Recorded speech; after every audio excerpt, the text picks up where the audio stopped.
bonjour.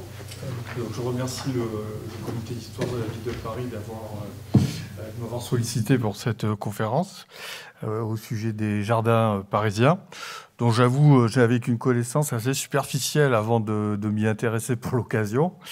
Et j'aurais pu, je crois, renommer cette conférence en l'intitulant le paradoxe des jardins parisiens de la Renaissance, parce que effectivement, à la fois, il y a cette problématique du jardin de plaisir et du jardin de simple, donc jardin d'agrément d'une part et jardin de plantes médicinales de l'autre, qui sont des problématiques imbriquées. Bon, ça, c'est pas une spécificité de Paris, mais la spécificité parisienne, c'est surtout qu'il y a beaucoup de jardins et qu'on sait très peu de choses dessus, finalement. Hein. Voilà, c'est une page blanche véritablement à écrire, l'histoire des jardins de Paris au XVIe siècle. Même si on sait peu de choses dessus, étonnamment, il y a beaucoup de choses à dire. Voilà, c'est ça vraiment qui est paradoxal aussi.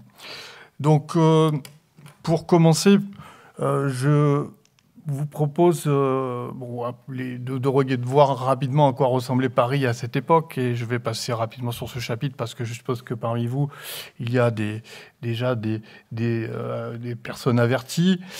Donc Paris avec ses deux enceintes, celle de Philippe Auguste, plus donc sur la rive donc côté ville, celle de Charles V. Hein.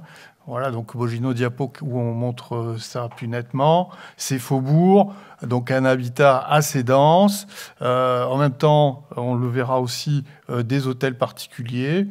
Ça, c'est Paris, donc ici sur un plan illuminé, donc de 1572. Alors tous ces plans, en fait, datent, on suppose, hein, depuis, d'après Jean-Pierre Bablon, hein, qui est quand même, voilà, une référence sur l'histoire de Paris à la Renaissance.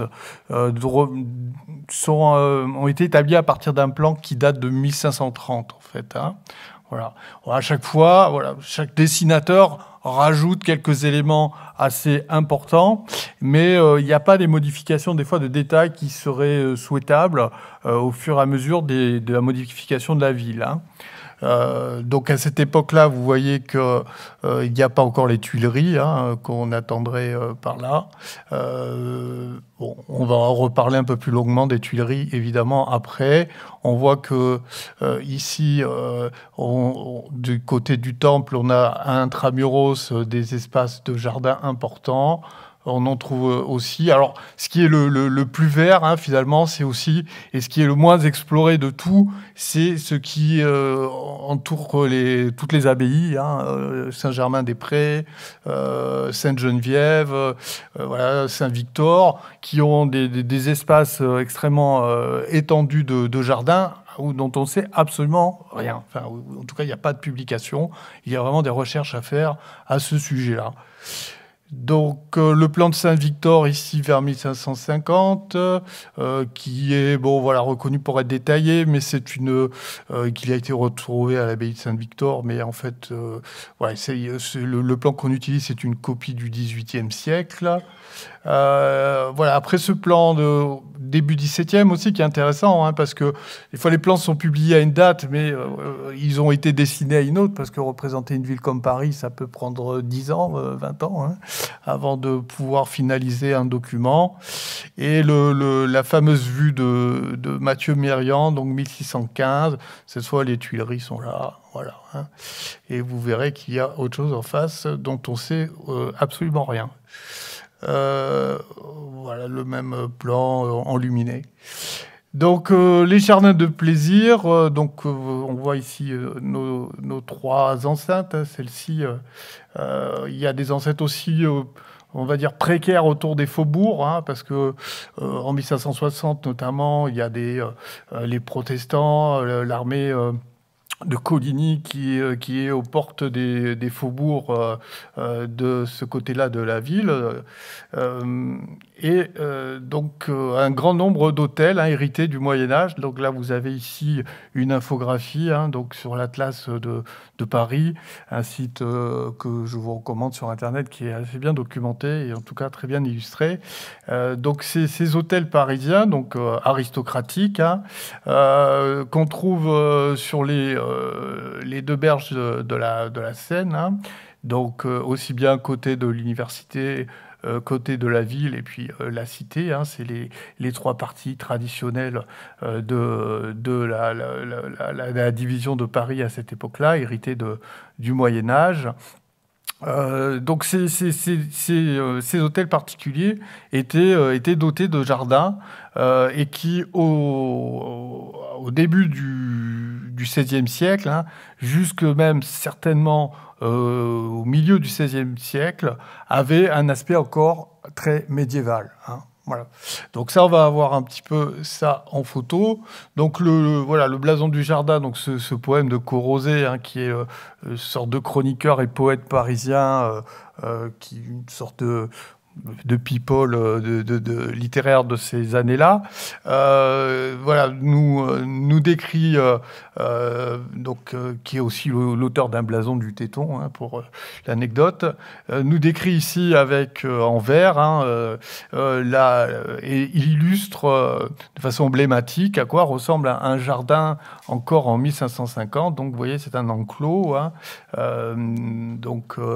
treillagé, avec à l'intérieur un certain nombre de carreaux, c'est exactement le terme qu'on emploie, sur lesquels on cultive des plantes. Voilà. Donc là, on est en 1550 et le jardin a déjà subi une évolution.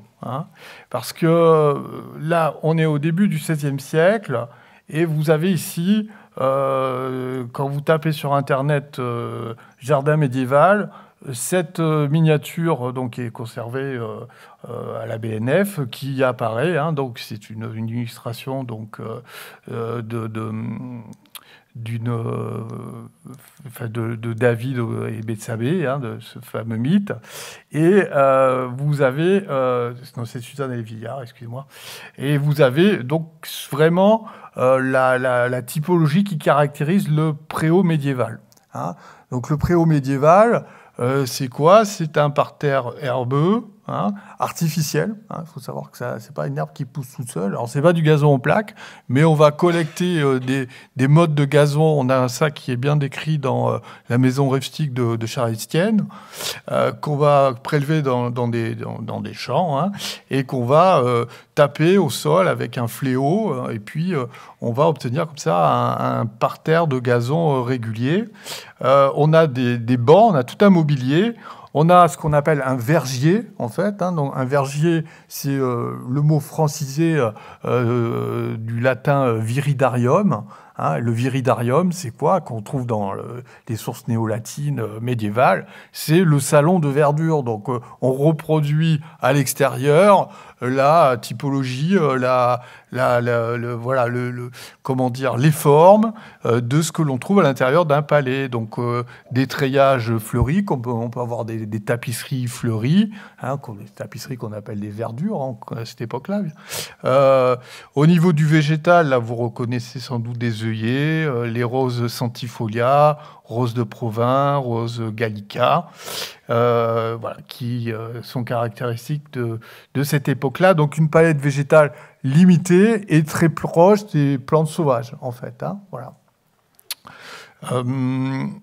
Évidemment, aussi, un autre lieu commun de ces jardins-là, c'est le treillage de vignes, de vignes ou de courges. Il peut y avoir aussi des plantes de la famille des cucurbitacées qui sont cultivées, ou des gourdes, sur ces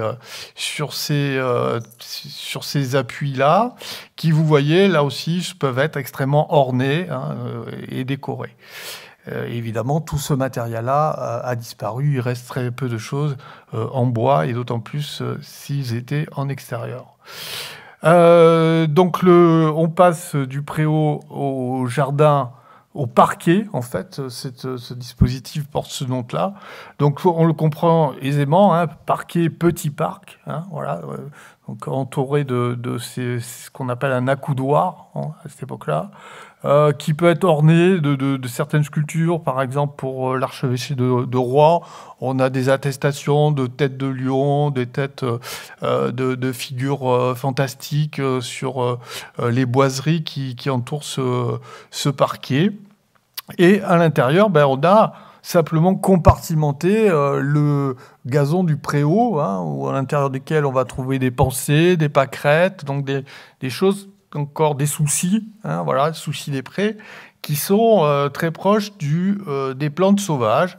Vous voyez, ici, c'est un hommage à Marguerite de Navarre, hein, voilà, donc, en référence à son prénom et en lien avec le jardin. Ensuite, il se passe un processus qui, évidemment, vient à cette époque-là, une modification de la perception de l'espace et des formes et des modèles artistiques qui provient d'Italie, hein. Et en l'occurrence, dans le Songe de Polyphile, un ouvrage donc, qui a été publié à Venise en 1499, hein, qu'on doit à Francesco Colonna, qui est un ouvrage qui est cité, c'est peut-être l'ouvrage de la Renaissance qui est le plus cité, hein, avec les vies de Vasari. On a un passage qui nous dit que le jardin du Songe de Polyphile avait l'apparence d'un tapis de Turquie surdimensionné. Voilà. Alors c'est pour ça que j'ai choisi cette image-là, donc que j'ai inclus dans un article qu'on peut trouver en ligne. C'est que il y a un nouveau topos qui se crée, qui fait passer en fait du parquet au véritable jardin tapis orné. Alors là, il y a un changement de terminologie, de compartiments. Et les compartiments, les voilà. Alors, il y a tout d'un coup, on est dans vous voyez, d'ici là, on est à partir de 1742, mais on est dans un ouvrage qui nous vient d'Italie, donc l'Italie a un train d'avance, hein, dans cette histoire. Et puis, chez Jacques-André du Cerceau, c'est dans les années 1570, pour les dessins de la British Library, et puis 72-79 pour la version imprimée. Donc on est bien en train de reproduire de façon analogique, hein, c'est une analogie partielle, hein, il ne s'agit pas de reproduire exactement un tapis de Turquie, mais en tout cas en imiter l'apparence, une modification complète de l'espace du jardin qui se déploie devant la demeure, hein, cette fois, ou à l'arrière de la demeure, si on est une demeure entre cour et jardin, et qui contribue à une théâtralisation véritablement de la demeure princière, et qui crée véritablement l'espace, hein, qui crée de l'espace monumental. Ici, donc, toute une série de modèles qu'on trouve dans des traités le plus célèbre d'entre eux, c'est la Maison rustique de Charles Étienne. Donc, les modèles, ils sont dans l'édition de 1582. Mais j'ai pu attribuer aussi à Jacques-André du Cerceau une série de modèles qui s'appelle Parquet et Parquetage, donc, pour dédier au jardin, hein. Il y a un ouvrage tardif qui est, alors c'est assez étonnant de Daniel Loris, qui est en fait le descendant des Bohain, qui est une famille de botanistes qui ont compilé, évidemment, comme tout botaniste de l'époque, toutes les plantes connues. Et lui, il s'est dit, je vais faire œuvre originale en compilant tous les modèles connus de parterre. Donc, arrivé à cette date de 1629, il y a plus d'une centaine de modèles parterre différents qui, dans l'esthétique, datent de cette période-là.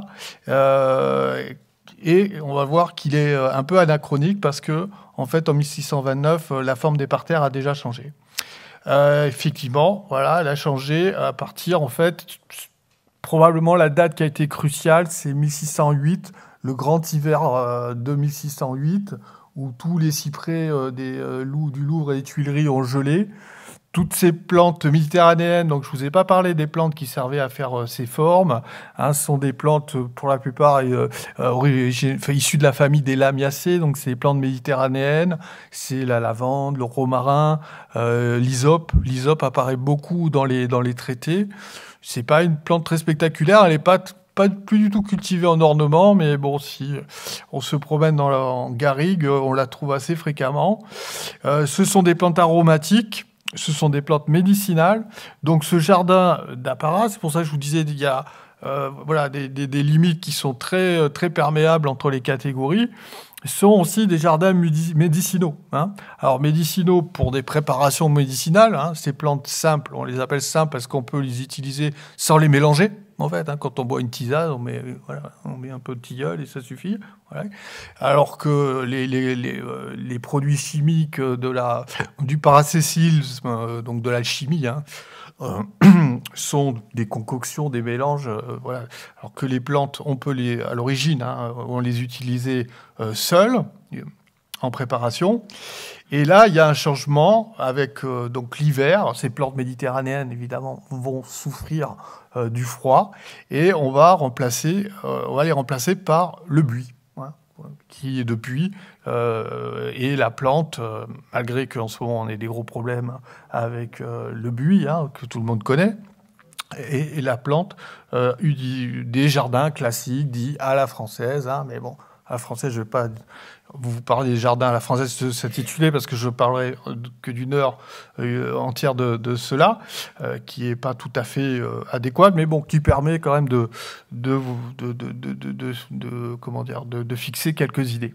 Et là, on voit aussi cette perméabilité entre les formes artistiques. C'est pour ça que j'ai mis en parallèle des tables en pietratura italienne, et on voit qu'il y a... Voilà, c'est cette recherche de métaphores. Hein. On a des modèles. Il faut savoir qu'à la Renaissance, on apprend la rhétorique, hein, l'art de la rhétorique, dans les petites classes. Hein. Et donc, toutes les figures d'éloquence, les figures d'argumentation sont en fait imprimées dans la pensée collective comme des moyens de créer. En fait, hein. Là, on est complètement dans de l'anthropologie. C'est comme si on était en Amazonie, hein, je grossis un peu le trait, et qu'on essayait de comprendre une manière de penser dans une population autochtone. Hein. Évidemment, plus personne ne crée comme cela aujourd'hui, mais à l'époque, si. Hein, c'est des modèles, voilà, d'analogie, de métaphores, de glissements sémantiques, de métonymie qui sont liés au langage, hein, qui sont liés au discours, qui sont transférés aux arts visuels. Hein. Donc ça a été démontré par exemple par Yves Pauwels dans les traités de Sebastiano Cerio en architecture. Hein. Donc un jardin aristocratique de la Renaissance, voilà, parisienne, donc ici dessiné par un artiste parisien, donc commandité ici par l'apothicaire Nicolas Well, donc dont vous voyez ici le chiffre. Ça devait ressembler à ça, hein. Évidemment, ici, on a une allégorie liée à la musique, notamment parce qu'il y a un cerf ici, qui est un animal qui symbolise cette ouïe-là, enfin ce sens-là. Ça devait ressembler à ça aussi, hein, avec de grands cabinets ornés de végétation. Donc ici sur un dessin d'Antoine Caron, ici aussi de Caron, des galeries aussi, là vous voyez, avec véritablement des constructions, hein, d'où dépassent des arbres, voilà, des cabinets de verdure, c'est le nom exact qu'on utilise à l'époque pour désigner ces choses-là. Sauf que les seules représentations qu'on en a, ce sont voilà, dans des sources artistiques dédiées à un programme allégorique, ici pour Catherine de Médicis. Hein, donc, ce ne sont pas des représentations de jardins réels.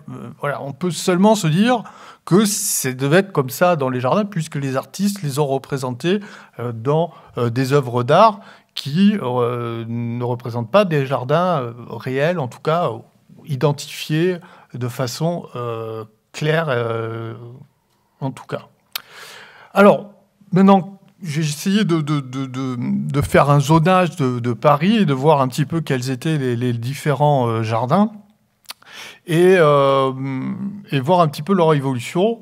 Donc, je commence par l'hôtel Saint-Paul, qui est d'origine médiévale.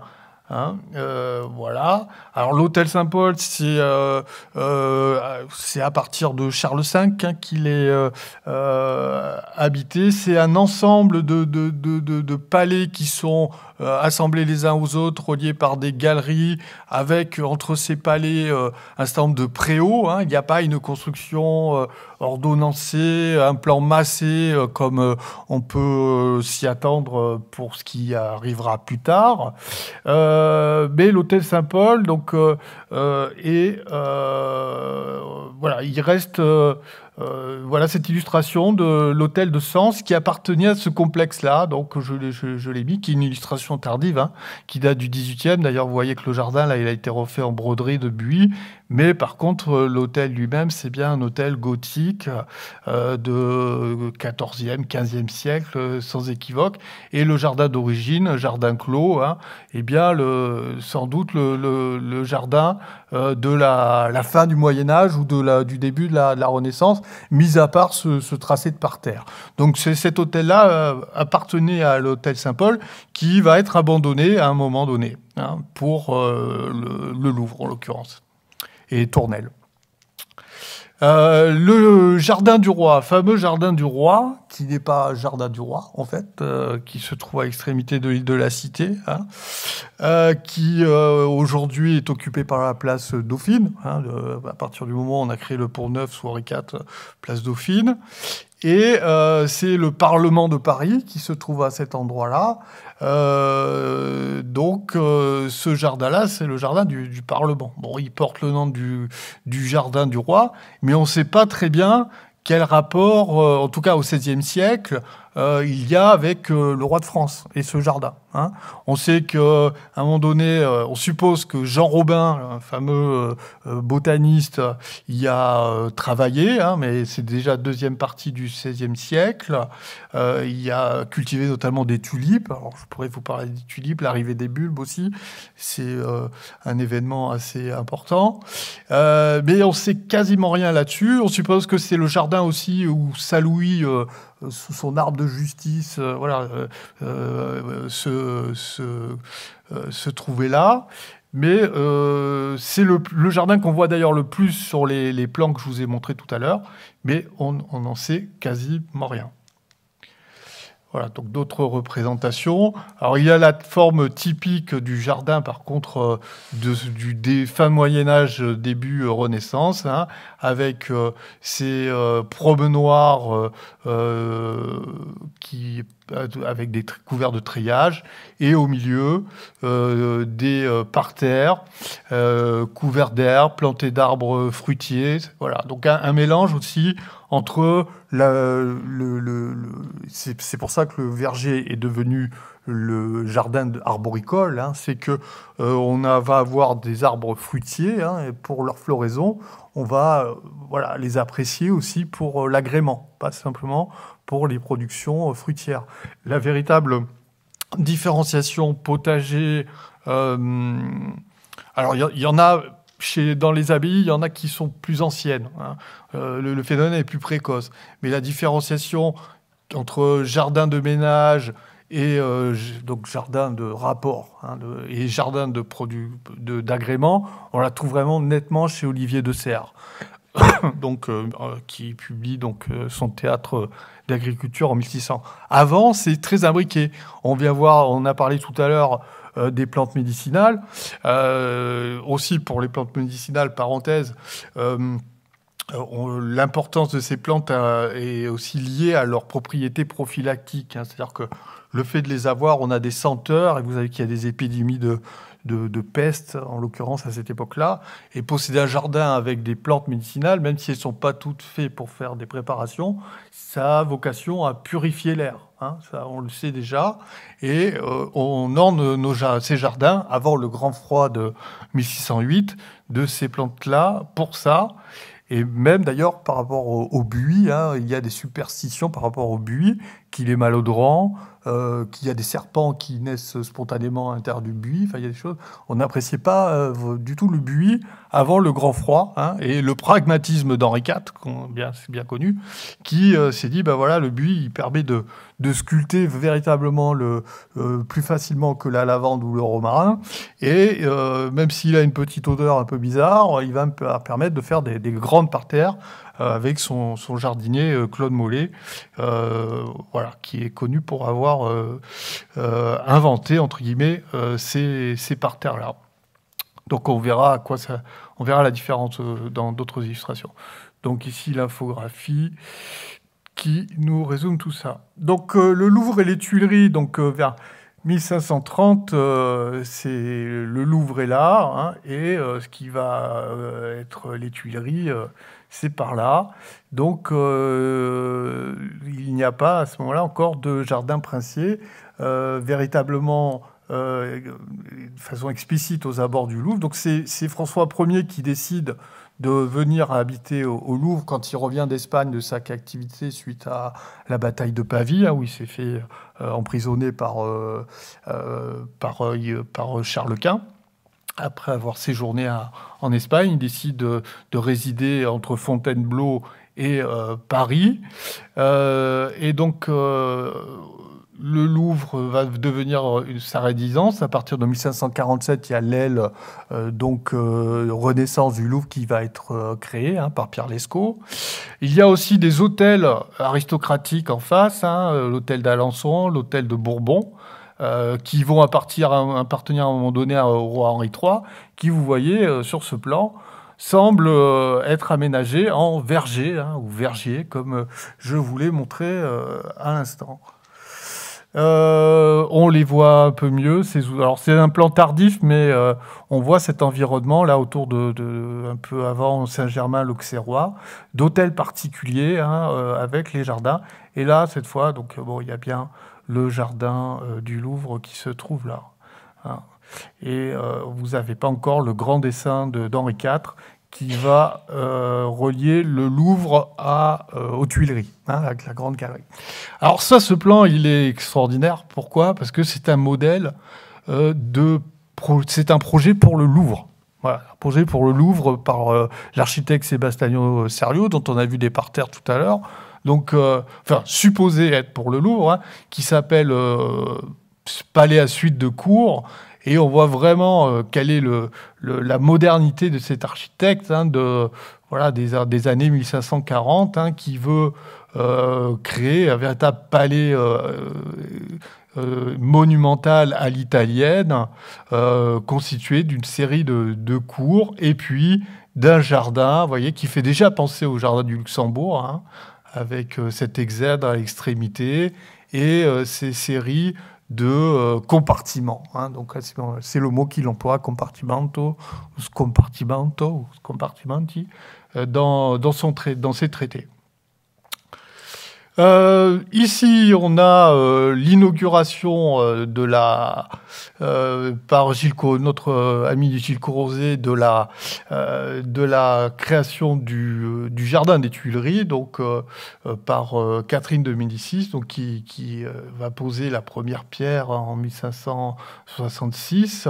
Bon, je passe sur le détail. Donc, il y a une pierre qui est gravée, etc. Les Tuileries, donc, se développent sur cette partie-là. Donc, il y a une partie déjà de ce quartier qui est propriété royale quand Catherine de Médicis est au pouvoir. Et elle va évidemment, bon, ben voilà, faire construire ce jardin monumental par Philibert Delorme, l'architecte Philibert Delorme. Donc ici, bon, on retrouve au début donc nos compartiments, avec un compartiment qui est blasonnant. Alors là, c'est l'édition du British. Je ne sais pas, mais voilà, il y en a un aux armes de France, hein, sur le devant du jardin. Le fameux labyrinthe, voilà, qui est décrit par un ambassadeur, dans lequel se trouvaient apparemment, dit-il, des lits. Voilà, c'est assez étonnant. Des pièces d'eau, évidemment des bosquets de cerisiers, d'abricotiers, paraît-il, des allées de différents arbres, de sapins, d'ormes. Ça, c'est assez curieux, je trouve, d'avoir un panachage d'essences arborées différents pour faire des alignements d'arbres. Donc il y a un noble, il y a un surintendant au jardin, voire même deux par moment, hein, qui est un noble florentin, hein, de la famille Carnereschi, voilà, qui réside dans le jardin. Alors, on peut supposer que voilà, c'est dans cette habitation et qui a pour rôle voilà,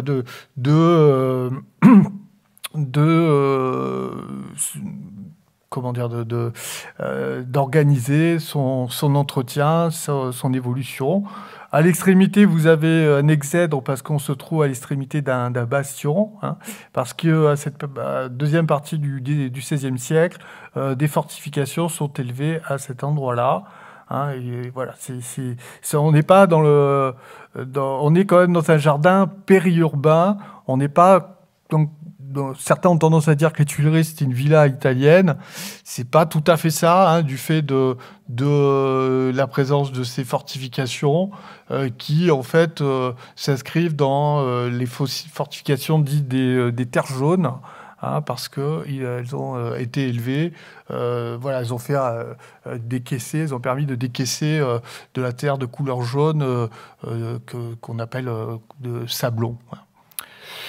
Les Tuileries ici, début 17e. Alors c'est assez étonnant parce qu'au niveau des parterres, on est dans des formes qui correspondent plutôt à celles du 16e. Vous voyez ici, donc ça ressemble à des alignements de sapins, des bosquets d'arbres, probablement des fruitiers. On voit ici deux fontaines monumentales. Ici, un bassin avec à l'intérieur des jets d'eau. Et puis, ce qui est assez intéressant, c'est ces cloisons de végétal taillé, hein, voilà, qui forment une compartimentation et une animation verticale du jardin. Alors le jardin est clos d'un mur, hein, et ça on le verra un peu après. Le bastion, on le voit nettement ici. Donc voilà son implantation sur l'infographie. Voilà. Et donc il y a aussi un jardin derrière les Tuileries. Voilà, entre le Louvre et les Tuileries, on a aussi un jardin. Voilà. Alors sur les Tuileries, on a quelques sources, hein, sur les végétaux cultivés, mais sur celui-là, rien. Et sur celui du Louvre, rien non plus. Hein, voilà. Donc encore une vue des Tuileries. Voilà. Et alors ici, donc une vue célèbre qu'on va voir un peu en couleur après. Donc on voit c'est une fête qui est donnée en l'honneur des ambassadeurs de Pologne quand Henri III devient roi de Pologne. Hein. Et donc en 1573, donc il y a un ballet qui est organisé. Et donc on voit en arrière-plan les parterres. Et donc là, il y a un parterre blasonnant aux armes de France. Et il est dit qu'il a fallu couper des arbres, hein, pour créer ces parterres. Alors vous voyez que le jardin, il n'a pas l'aspect ni de la présence de ces arbres un peu partout, là, est assez étonnante. Parce que bon, on retrouve, il y a des recoupements qui se font pas entre les différents plans. Donc voilà la tapisserie en question. Le jardin est en arrière-plan. Alors voilà, donc les Tuileries. Et les Tuileries, donc cette fois par Israël Sylvestre, donc au milieu du XVIIe siècle. Donc on voit cet espace très important entre le jardin et le palais, et ce mur qui clôt véritablement le jardin, qui modifie un peu l'image qu'on peut en avoir, hein, d'un jardin qui est directement au devant du palais, hein, qui s'étend. Non, tout ça est fermé. On peut imaginer que c'est pour des raisons de sécurité. Et à partir de 1572, d'ailleurs, 1572, Saint-Barthélemy, massacre de Saint-Barthélemy, Catherine de Médicis quitte les Tuileries. Hein. Donc on a déjà une protection voilà, en l'état, mais on suppose qu'elle n'est pas suffisante. Et pour des risques de sécession, on va carrément déménager. Alors, des vues des Tuileries, on en a aussi dans ces triomphes d'Antoine Caron, qui est un peintre très important des derniers Valois. Hein. Et les Tuileries en hiver, voilà, se trouvent à l'arrière-plan, ici. Voilà, donc ça, c'est le triomphe de l'hiver. Donc ce tableau est en vente, si ça vous intéresse. C'est chez Sotheby's en ce moment. Je n'ai aucun intérêt chez Sotheby's, mais c'est pour l'anecdote. Voilà encore les Tuileries aussi en arrière-plan, dans cette fois ce triomphe du printemps. Voilà. Ici, c'est Henri IV sur la même rive gauche avec les Tuileries de l'autre côté. Et puis là, bon, c'est la colline de Montmartre. Hein. Et voilà le plan détailleur avec 10 détailleurs, hein, qui était un archiviste paléographe du 19e, avec le grand dessin d'Henri IV, hein, qui relie donc le Louvre et les Tuileries par une galerie. Voilà, donc le jardin à l'arrière des Tuileries, le jardin à l'avant des Tuileries. Donc des parterres qui ont changé, des parterres de buis cette fois, hein, avec des figures, bon, dans le détail, des figures grotesques, hein, des sphinges, voilà, des figures mythologiques. Donc ce même jardin, alors le graphisme n'est pas du tout le même par contre, mais bon, il y a eu aussi il y a une restauration, hein, alors bon, mais c'est assez étonnant qu'on n'ait pas les mêmes modèles d'ornement d'un peintre à l'autre dans les mêmes années. Donc ça, c'est aussi sous Henri IV, hein, c'est dans la galerie des Serres de Fontainebleau, avec le Louvre donc au premier plan et son grand jardin, et les Tuileries au fond là-bas, hein, et le jardin à l'arrière des Tuileries qui se trouve ici, hein, et donc le fossé qui est là. Ouais.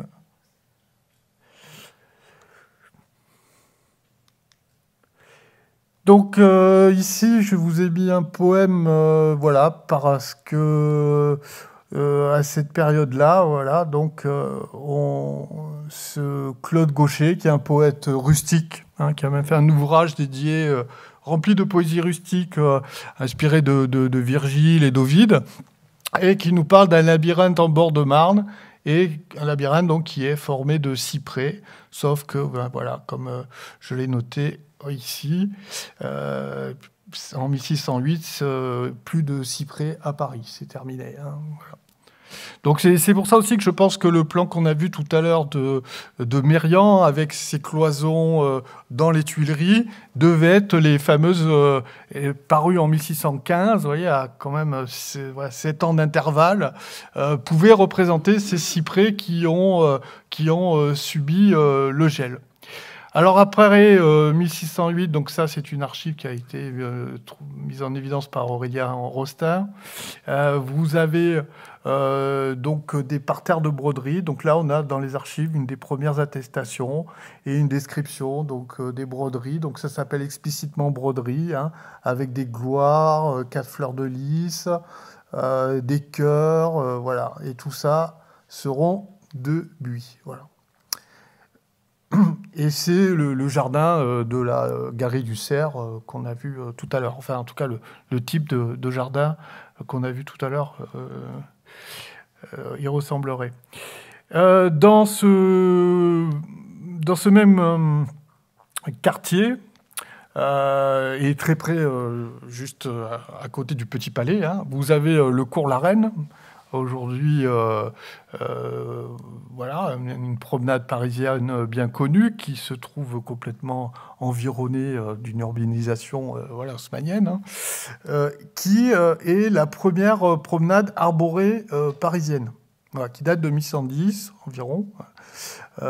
Et donc on y rentrait, vous voyez, en calèche, et on se promenait en calèche à l'intérieur de cet alignement d'arbres, dans un environnement totalement agraire. Hein. Et c'est un modèle qui vient d'Espagne. Hein, beaucoup, tout ce que je vous ai parlé jusqu'à maintenant venait d'Italie. C'est là le seul modèle qui vient d'Espagne. C'est le modèle des Alamedas espagnols. Si vous êtes allé à Séville, notamment, hein, vous avez l'Alameda d'Hercule, hein, qui a été, vers 1510, aménagé par Philippe II. C'est un modèle qui s'est beaucoup développé en Espagne, mais qui a été créé par Charles Quint, au départ, aux Pays-Bas, à La Haye. Hein, donc, j'ai publié là-dessus, si ça vous intéresse. À La Haye, donc, pour commémorer une entrée impériale, hein, puisque Charles Quint est un empereur, sur le trajet de son cortège, il a fait planter des alignements d'arbres en ville. Hein, donc, ils existent toujours, hein, au bord de l'étang aux abords duquel se trouve le palais royal de La Haye, qui est aujourd'hui le siège du gouvernement. Hein. Et donc ce modèle-là, qui date des années 1540, se développe et prend beaucoup d'ampleur. Chaque ville d'Espagne veut son Alameda, hein, dernier quart du XVIe siècle. Il est exporté évidemment en Amérique du Sud. Hein, on va en retrouver au Mexique, à Lima, des Alamedas. Et la France, voilà, emboîte le pas au début du XVIIe siècle. Hein, voilà. Bon, on n'est plus tel... Si, on peut parler de jardin de plaisir, bien sûr, hein, mais on est un peu dans de l'espace public, enfin, ou semi-public, parce qu'on ne pouvait pas y accéder comme on voulait non plus. Hein. L'hôtel de Tournelle. Hein. L'hôtel de Tournelle, donc, c'est une résidence royale, donc, qui était d'abord élevé par le duc de Bedford pendant la guerre de 100 ans. Et c'est là que, bon, en 1559, lors d'un tournoi, le roi Henri II perd la vie, hein, donc, suite à une blessure à l'œil. Donc, l'hôtel de Tournelle, vous le voyez donc à l'arrière de cette résidence royale. On a quelque chose qui peut ressembler à un verger, un préau, hein, quelque chose de médiéval. Voilà. C'est un ensemble composite, hein, comme l'hôtel Saint-Paul qu'on avait vu tout à l'heure. Hein. Donc, caractéristique du début du XVIe siècle et de la fin de l'époque dite médiévale. On le retrouve ici, voilà. Et puis, donc, le quartier du Marais, hein, qui se développe autour, qui porte son nom, évidemment, du fait du maraîchage, hein, de l'activité production légumière, donc, sur laquelle je passe rapidement, mais qui va être le lieu d'habitation, qui est célèbre encore aujourd'hui pour les hôtels particuliers aristocratiques dont on va parler. Ici, on le retrouve donc là-bas, et voilà, on voit le Marais qui se trouve par là, et le temple. Hein. Le temple, il doit être... non, il n'est pas sur celle-là. La Bastille. Voilà. Donc, voilà, une gravure qui restitue au XIXe siècle. Hein, Alors, au XIXe siècle, il y a encore, avant Haussmann, évidemment, il y a encore des vestiges, hein, de ce patrimoine médiéval, par endroits. Sur cette infographie, on a les hôtels particuliers du Marais, en fait. Hein. Voilà. Donc, avec le plus important, je ne vois pas très bien, mais il y a l'hôtel de Guise, qui doit être de là. Voilà. Et puis Carnavalet, par là. Hein. Hop. Et donc sur ces jardins-là, on n'a rien. Hein, on n'a aucune archive jusqu'à présent. Aucun archiviste n'a mis à jour des éléments qui permettraient de mieux comprendre quel était l'état de ces jardins-là. Donc l'hôtel de Guise, là, on le voit ici, agrandi. Donc très très important. C'était le plus grand hôtel du Marais, hein, à cette époque-là. On connaît l'importance de la famille de Guise, évidemment, au XVIe siècle. Ici aussi, encore une vue du Marais, et on s'aperçoit donc sur le long de l'ancienne rue du Temple, voilà, d'autres jardins disséminés. Voilà. Ici, donc en bord de Seine, on va avoir aux abords des Célestins, donc là encore un jardin de type abbatial, hein, qui sont donc sur les seuls seuls jardins les plus significatifs sur les plans de 1530. Hein, on revient en arrière, hein, puisque c'est un plan qui remonte de cette époque-là. Et à côté, c'est l'Arsenal. Voilà donc l'hôtel de Guise sur rue d'Infographie. Et ici, donc, une vue donc, de l'hôtel d'Angoulême. Hein, donc, c'est un hôtel du Marais. Donc, c'est Claude de Châtillon, donc, qui est cartographe d'Henri IV. Hein, donc, on est à cheval entre le XVIe et le XVIIe siècle. Et là, on a bien un jardin de compartiments. Hein, on a vraisemblablement des cyprès, hein, ici.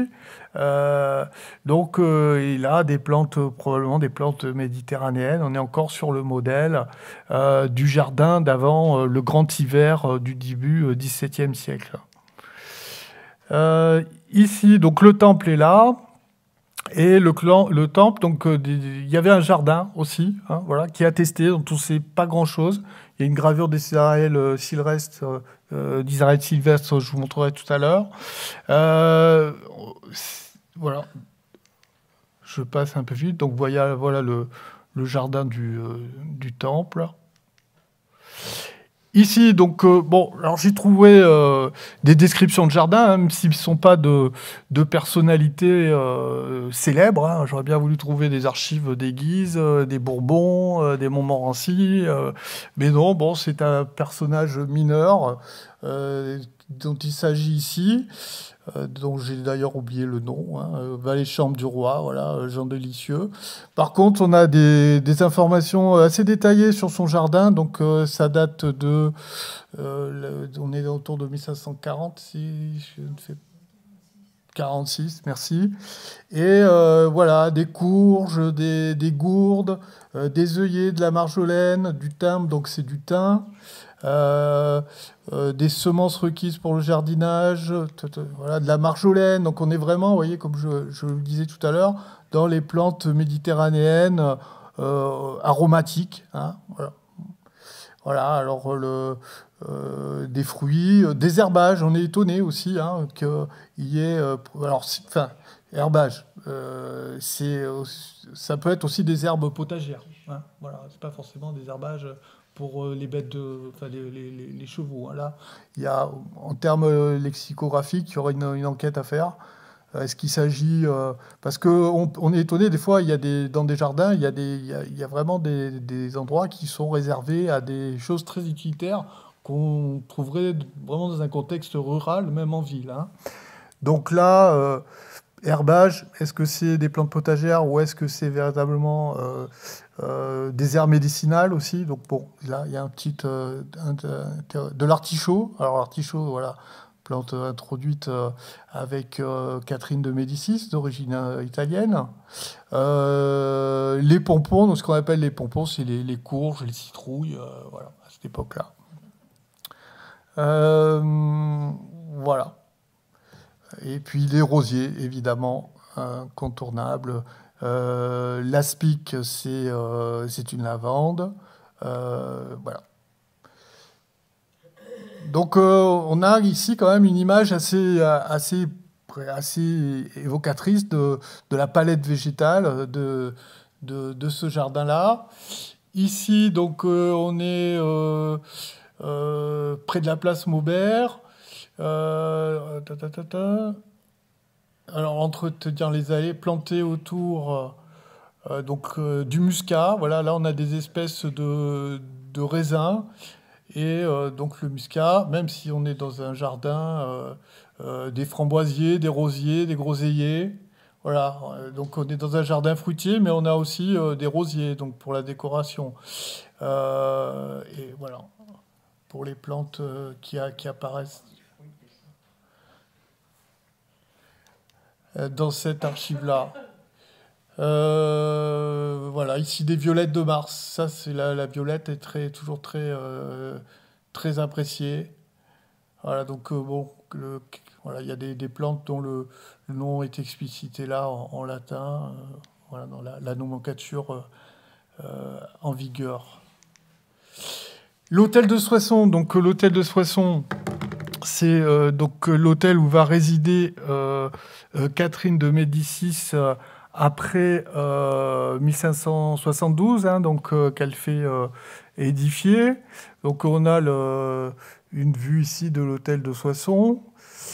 C'est là où se trouve la colonne astronomique et la bourse du commerce et la fameuse nouveau musée d'art contemporain très célèbre qui est aujourd'hui récemment ouvert. Donc la colonne astronomique, on la voit dépasser là, pomme. Voilà. Ici aussi, c'est l'hôtel de Soissons. Bon, on ne voit pas la colonne, mais on voit bien le jardin. Et puis Saint-Eustache, tout à fait, hein, élevé par François Ier. Hein, donc une église qui mélange un peu le gothique et puis l'architecture à l'antique. Voilà. Voilà, encore une vue de l'hôtel de Soissons. Alors ici, très étonnant, un jardin vide, hein, en terrain vague, au début du XVIIe. La colonne est là, voilà, dans cette cour. Ici, le jardin apparaît très nettement. Voilà. Hein, donc un jardin qui fait un peu penser... alors là, c'est un peu tardif, hein, c'est plantes qu'on booste, c'est 17e. Hein, ça fait penser aux Tuileries, les grandes coquilles, comme ça. Là. Ouais. Mais un jardin étendu, hein, étant donné l'intensité, la densité du tissu urbain. Hein. On voit l'évolution. Donc au départ, c'était cet hôtel médiéval, et on voit comment il a été remodelé au fur et à mesure, hein, donc la période vraiment 16e, ça serait celle-là, hein, et la colonne astronomique est là. Hein.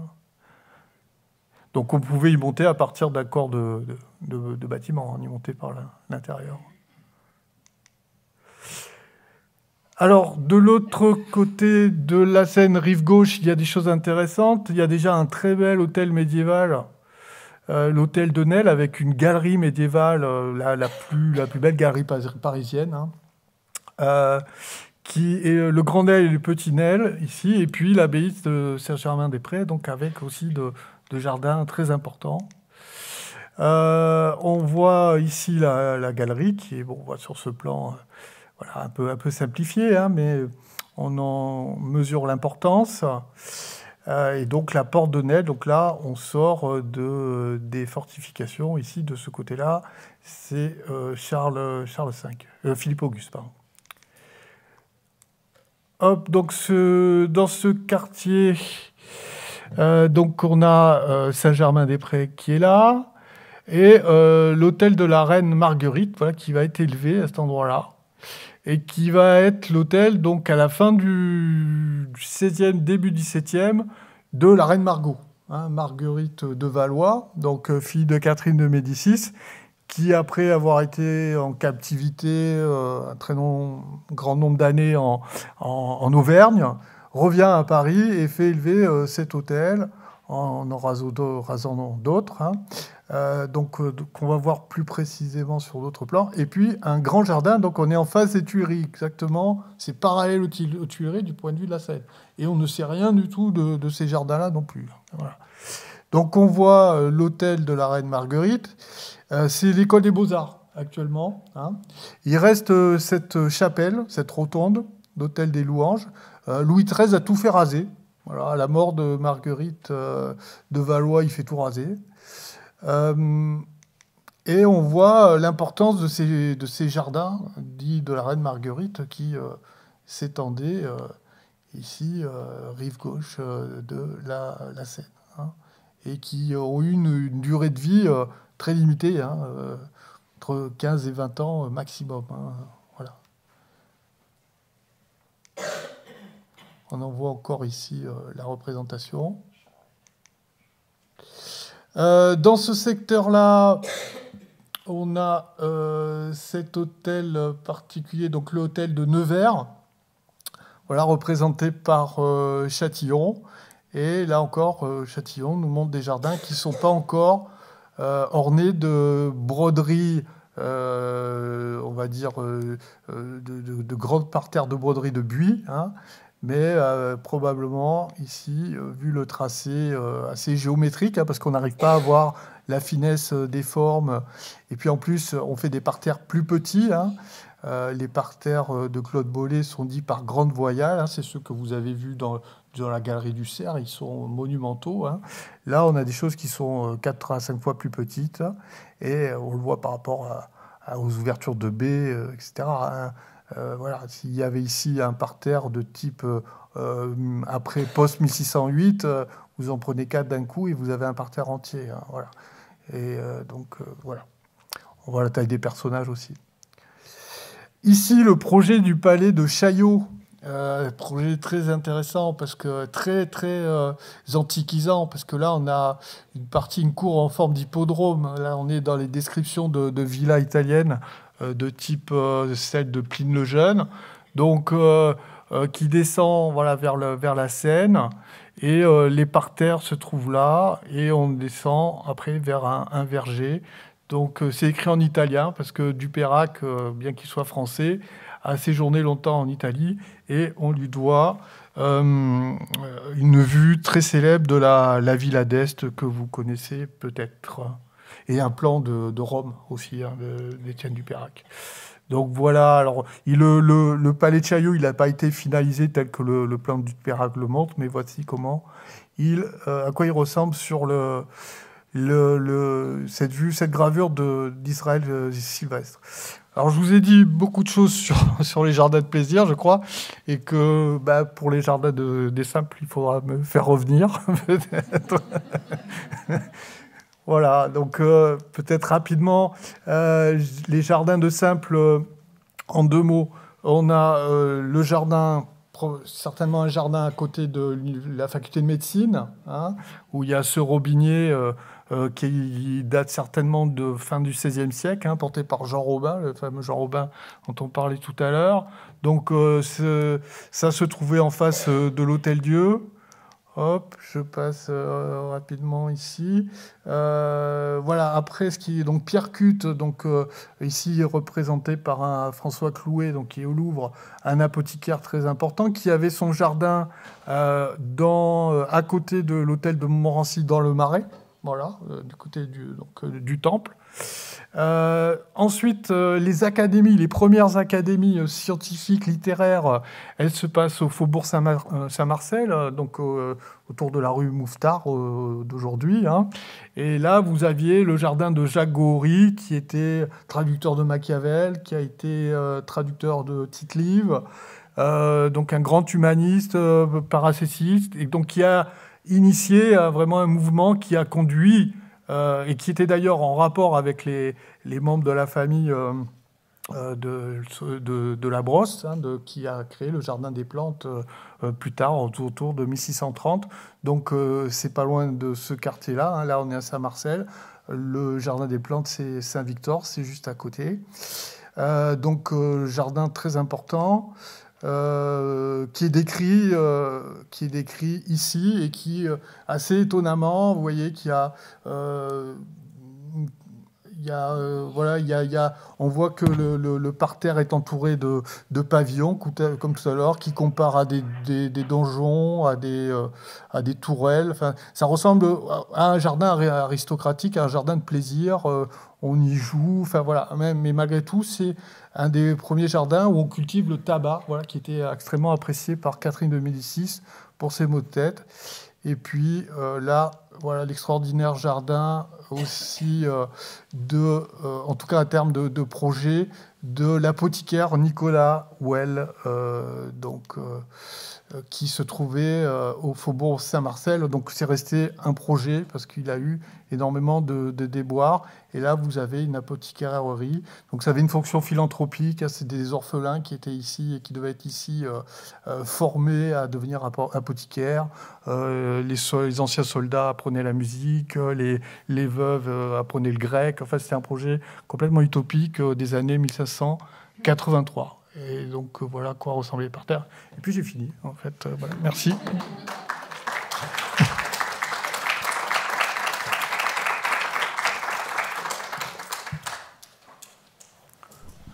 Oui, merci beaucoup pour cette découverte.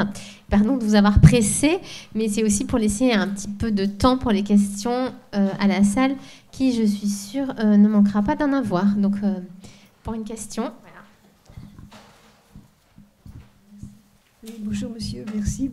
J'aurais voulu savoir que vous me parliez un peu du jardin de Cluny.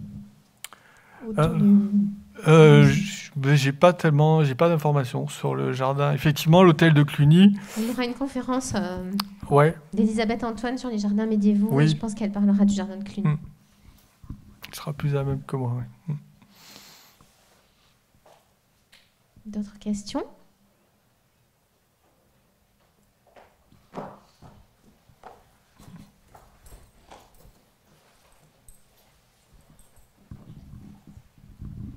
Alors, merci pour cette magnifique conférence qui ouvre énormément de pistes. Donc, je voudrais savoir, Laurent, si tu as connaissance de sources d'archives qui n'ont pas été exploitées ou des pistes possibles pour développer la recherche sur ces jardins sur lesquels tu dis qu'il n'y a pas d'informations. Effectivement, quand on va chercher, même sous les livres d'histoire de Paris, ces jardins sont toujours cités, notamment celui de la reine Marguerite, mais... on ne va jamais au-delà. J'avais lu, par exemple, que la rue Saint-Dominique pouvait correspondre dans son tracé à l'une des allées de ces jardins. Est-ce que ça te semble possible ? Ben, enfin, tout ce que j'ai dit sur ce jardin, je le sais et j'en sais pas davantage. Et il n'y a aucune publication là-dessus. Donc, même les Tuileries du XVIe siècle, c'est très, très fragmentaire. Hein. J'en discutais avec Denis Ribouillot, là, qui travaille en ce moment dessus. Il y a des recherches qui sont abouties sur le Tuileries du XVIIe, mais celui du XVIe, ça reste très, très fragmentaire. Et ce jardin de la Reine qui a été éphémère, Reine Marguerite en face... Voilà, on peut faire seulement confiance aux cartographes pour... Après, en termes d'archives, je ne suis pas un historien des archives tellement, je suis plus ancré sur l'iconographie. Mais il y a effectivement un travail d'archives. Bon, il y a beaucoup d'archives qui ont été perdues avec la Révolution, comme chacun sait. Hein. Mais en tout cas, dans les archives royales qui ont été publiées par la Borde, etc., il n'y a rien de publié là-dessus. Hein. Ouais. Une autre question. Ou Catherine Grodecki. Bon, je vais peut-être poser une question, mais il y avait un extrait, donc vous présentez le jardin décrit par le valet de jardin. Est-ce qu'on sait... des choses sur outre les jardiniers célèbres, sur la domesticité qui s'occupait de ces jardins? Alors, oui, dans ces contrats, effectivement, il y a des études sur les jardiniers parisiens. À partir de 1599, il y a la corporation des jardiniers qui est créée par Henri IV. Et effectivement, souvent, ces actes notariés qui décrivent des plantes, en même temps, décrivent les tâches qui sont destinées aux jardiniers. Hein. Et en même temps, on a le salaire. Hein. Et sur certaines gravures, on voit qu'il y a un grand nombre de personnes affairées, hein, notamment Isabelle Sivrestre est assez explicite là-dessus. Alors après, d'un point de vue quantitatif, on est dans le flou. Hein. On suppose que... Voilà, pour faire de tels travaux, il a fallu une main-d'œuvre exceptionnelle. Mais après, laquelle, hein? Voilà. Alors, on sait que c'est pareil. Alors là, il y a aussi, une piste très intéressante, à mon avis, à explorer entre les équipes de bâtisseurs de fortifications et ceux qui... Alors, on est plus là dans le contexte du château périurbain. Et c'est les équipes qui vont, lorsqu'ils ne vont pas faire des fortifications, être des équipes de terrassiers qui vont permettre d'élever des terrasses où ensuite des jardins seront plantés. Voilà. Merci. Est-ce qu'il y a une autre question? Alors, s'il n'y a pas d'autres questions, nous allons clore la séance en vous remerciant encore une fois pour cette magnifique conférence.